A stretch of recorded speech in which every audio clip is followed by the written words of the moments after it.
Hey, it's Justin from Flat Creek Firearms. What time is it? Oh, it's another jail test. No, I'm just joking with y'all. I know y'all love it. And to be honest with you, we're trying to get to the point too where we finally can answer the question, which is the best. So we got a big one that everybody wanted. No pun intended. The Big Brother Phantom Defense 242 grain Big Brother. So this ammo was exactly why we had to buy this gun, because it has a 1 in 5 twist. We didn't necessarily have to buy a PSA, but it's the cheapest gun already put together. It's got rifle speed. It's got good stuff on it. Was this the Mach-L can? Rifle speed gas system in it. We're running the EP5 Arken Leopold mount, and then actual blackout magazine. Some people like to know that. Y'all actually zoom in on this magazine and tell us a blackout magazine. So if anybody wants to know about feed issues and stuff like that, we are running a true 300 blackout magazine. So today we're going to take the shots, same thing we've been doing before. We'll take the shots at 100, 200, 300 into jail. We should be able to catch the bullet. I will set up some body armor back here to catch the bullet in case it does go through all this, which I doubt it, because these are absolutely supposed to open up. So stay tuned. Phantom Defense. By the way, you know, we do this thing. They didn't pick up. We called. They don't pick the phone up either. So I don't know if they answer emails. I'll send them an email and I'll let y'all know that. They don't answer emails either. You tried to email them? You did. Well, never mind. Okay, so you ain't getting in touch with them, because I specifically wanted to ask, because y'all asked the questions, why do you have to run a 1 in 5? Is the 1 in 5 what's making the bullet open up? Well, I want to shoot it out of my buddy's 1 in 7 twist gun, but he's scared I'm gonna blow the can off of it. But then we'll just see how good the warranty is. So stay tuned. We're gonna start shooting. All right, so here we are at 100 yards. I'm about to shoot the 242 grain Big Brother from Phantom Defense. Again, they don't pick up the phone. Don't try to ask them any questions. The first shot we took, we already zeroed the rifle at 100 yards. That's the reason this takes so long. It was 1063 was that first shot. We're going to go ahead on the long shot and show y'all a 3-shot group at 100 yards. Now they were showing just a hair low, but I'm not resetting this zero stop. So.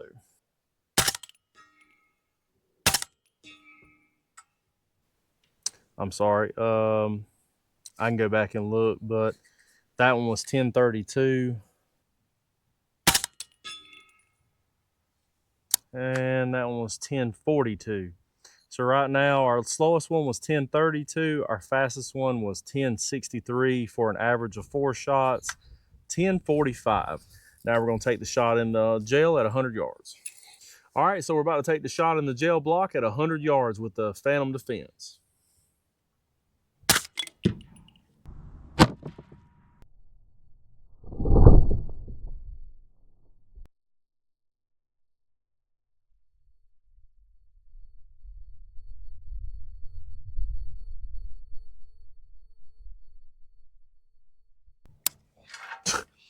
It makes a hell of a whop.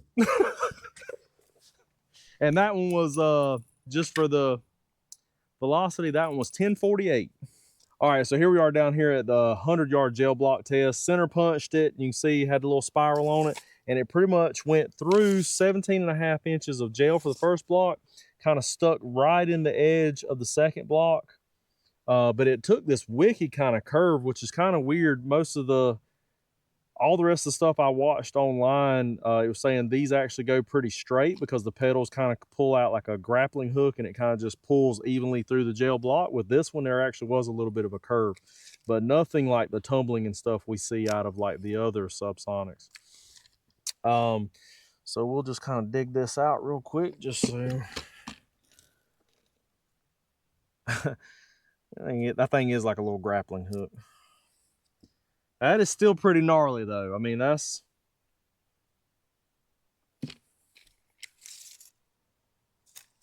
Try to get a measurement on it, just kind of give you the, from pedal to pedal, 7/8 from that pedal to pedal. That one's about 3/4. So the furthest pedal to pedal is 7/8 from edge to edge. So it opened up 7/8 from its original diameter. And your damage starts to open up at 1.5 inches. And I would say, honestly, 8.5 from 2 to 8. So you have about 6.5 inches of main damage right here of your permanent wound cavity that has that gnarly spiral in it. Then it kind of flattens out, stops spiraling, and just kind of curved a little bit for another 9 inches, and then buried up. How much? 2 inches. It went in 2 inches before it finally opened up. As far as the group goes, I wasn't impressed with this, but again, if you go back and look at the chronograph, you'll see that we're still sitting at that 30 feet per second deviation. So from furthest bullet center to center, I'd roughly call that 3 inches at 100 yards. So we've seen better groups, but I wouldn't say we've seen better performance in the gel. So we'll see you at 200. All right, now we're set up at the 200 yard. We took 1 shot just to get close, and now we're going to put 3 on steel. We got the long shot and the chronograph set up. Chronograph.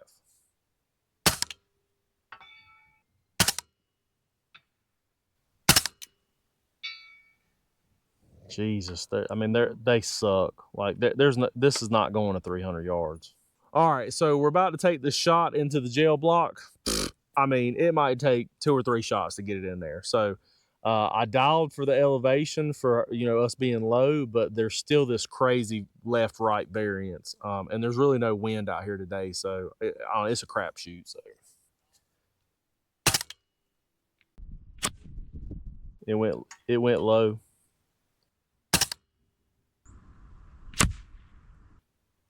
That one went high.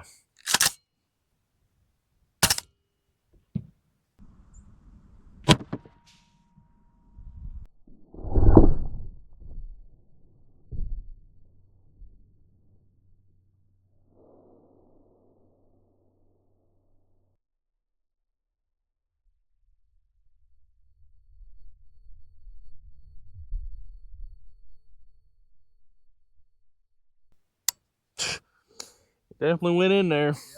So it only took 3 shots, but we finally got one in there at 200 yards. So are you going to shoot this at 3? No, because you can't shoot it at 200. We're sitting here going over this. So what's amazing, you got to go ahead and show the bullet before I pick it out of here. You just got to come to the side real quick. This hadn't been tampered with. This is exactly where it went. Would I sit here and expect that it penetrated exactly the same at 200 that it did at 100? The answer would be absolutely no.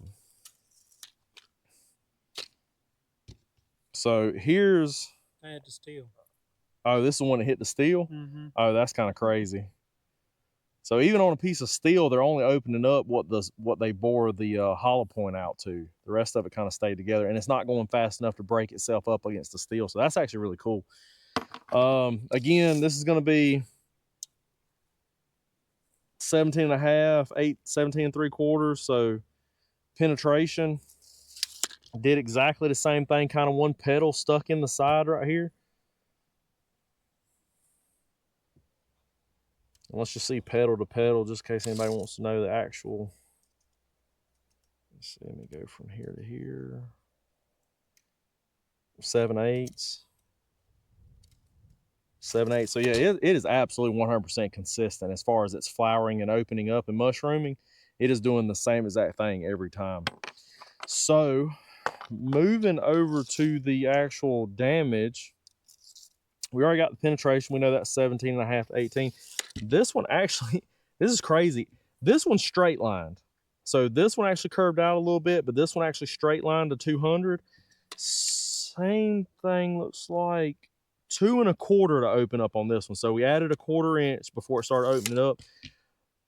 The spiral looks exactly the same. What's crazy is, like, if I can get this in the sun where y'all can really see this, what is crazy is look at the spiral pattern on it. Like, they're almost identical left and right. So the one on the left's the 100, the one on the right is actually the 200. But like, I mean, it is performing exactly the same. So it's like, it makes me a little bit upset because these are performing so well that I know this is going to perform. Like, we might not get as much penetration, but all I need is roughly like 10 inches for a deer anyways. I know this is going to open up at 300, and these things are like just sharp and jagged. Like, this is going to do some absolute damage, but the accuracy's not there. Like, I mean, just look at this. So I had to take 3 shots on the gel just to get in there. One went crazy high, one went low. And this was my 3-shot group at 200. So that's 5 inches. This is going to be further, 5.5 inches. So could you make that on a deer? Yeah, the kill zone is within 5.5 inches, but I would rather have something that's more pinpoint, you know, especially when you're shooting with subs. You need to make a good ethical shot if you're going to shoot with subs. So like 200 is on that border. Like, I don't know. I mean, I wouldn't take that shot, but we're just going to probably go, we're probably going to move down to 300 yards, take a shot on a big silhouette plate and just see if we can get some on the plate, just to see what the accuracy is, just so we'll know. But 100 yards looks like it's going to be the max on these. All right, now we're down here at 300 yards. We debated even doing this because this is absolutely ridiculous, but for the sake of knowing, and we've already done all this leg work, we're going to try to shoot a group at 300, and I'm just going to run the rest of these bullets out and see if I can even get in that gel block. I'm going to say probably not.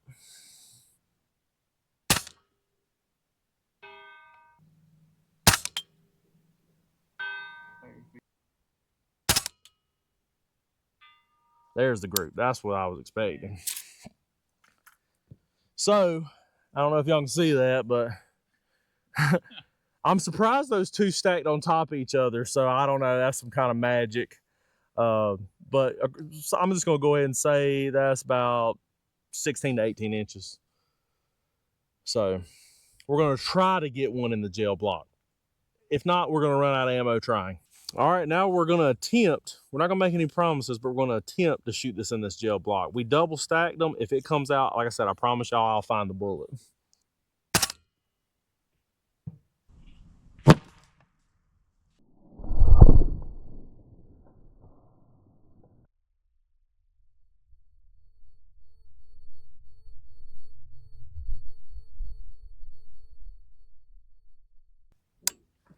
Well, it hit it. All right. I told y'all I would find the bullet if we hit the gel block. I'll never lie to y'all. I might tell you something that's wrong, but I'm not gonna lie to you. I hit the gel block. I could not find the bullet. It come out of there and went to the moon. I don't know. Like, at least the way these things come out of there. Adam said he heard it down range and it just sounded like it just kind of trickled through the woods. So I put Bob back there with a bulletproof vest with some armor on, and hopefully we can catch one. So I told y'all we were going to catch it, so that's what we're going to try to do, or I'm going to waste all the rest of these bullets trying to do it.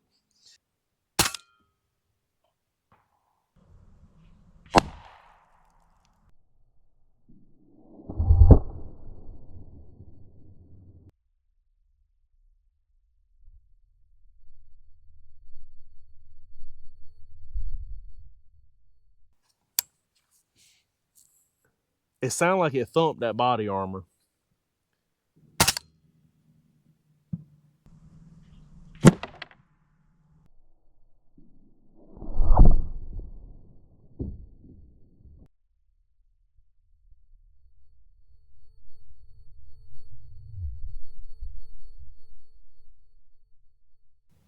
That kind of sounded like it was more center. All right, so we're down here at the 300 yard mark and got the ballistics gel out. This took forever. This took twice as long as doing the 100 and 200 yard shots. But so this one, first shot, came in here, skimmed through. I promised y'all we'd find the bullet. So this one went out, went God knows where. Shot again, flayed it open. Like, flayed it open. So 2 shots were like pretty much on top of each other. So then I moved over to the right and it shot to the right. So I'm doing everything I can, but I promised y'all we would get the bullet. So we used old Bob with the armor on. That's the bullet. There is no difference between 100, 200, and 300 yards. You could not ask for a better bullet. If you could get the deviation down and you could make these accurate out to 300 yards, I would shoot these 100%, no doubt. The problem is just the velocity deviation. That's all it comes down to. So we shot another one to make sure we captured the bullet so y'all could see it. come in here, the damage, like, you couldn't ask for any better. I mean, it just, it looks better than 100 and 200. Like, it is like the most consistent damage, like, as far as the permanent wound cavity. Same amount of spiraling. Like, I'm looking at the 200 yard, because this is the 200 yard, this is the 300 yard. Like, try to get that. Like, they're identical. Now, of course, we have a crazy curve in this one going down, but that's because the angle that this bullet's coming in here is literally that. So all it did was just, it didn't even make a mark into the vest. It literally just hit it and fell right on the table like that. But it absolutely penetrated. These gel blocks, like I said, are 17.5 inches. This is actually the size of my crock pot. So this is what we melt the gel back down in. So at 300 yards, this bullet penetrated 17 inches, 17.5 inches of gel at 300 yards. You can't ask for a better bullet. Maker's bullets, like, y'all are doing it. Keep doing it. Like, this is it. It's just, you just need more consistency out of the load. And, like, you absolutely could shoot this gun at 300 yards with subs. So let's move over to the actual accuracy, though. It's always coming back. This is what's killing us, guys, is the accuracy. This bullet will do the damage 100%. You should hear it when it smacks this gel down here at 300 yards. We can hear it all the way at 300 yards. I printed 2 here. I said, my God, let it print another one right here. Nope. Up here. First shot, second shot, third shot. 9.5 inches. The bullet will do it all day long. Accuracy's just not there. So, I don't know. We're going to keep trying. We got some Winchester. We got some Fiocchi. And we have the Lehigh and Underwood. But the Lehigh and Underwood are practically the same bullet. But we're going to shoot both of them. But we're going to do that test together. We're literally just going to double down on those. So, we're going to finish them out. See y'all. All right, so we can't let it go. We got to know. So my buddy said, man, you stacked 2. One could have just been a flyer. So I was like, hell with it. I burned 10 more rounds, just $3 a round. Screw it. So you can check that out. 10 total rounds. Standard deviation was 3.2 out of 10 rounds. The expanded spread was 11.2. My min was 1030. My average was 1037. My max was 1041 out of 10 shots. Out of 10 shots, we had 1, 2, 3, 4, 5, 6, 7, 8, 9, and a miss off of this side. So what I can say is that when you have a deviation like that, you can group this at 300 yards. And that is, I would hunt with that. I actually would. Especially after seeing the damage of those bullets, 100%. But you have to know and realize that 20%, you're always going to gamble that, roll the dice, that 20%, that literally it's going to be over its back somewhere else. You're going to miss completely because of these flyers. And why? I don't know, guys. It's magic. But I just wanted y'all to have this information. So I love you. I mean it. Till next time.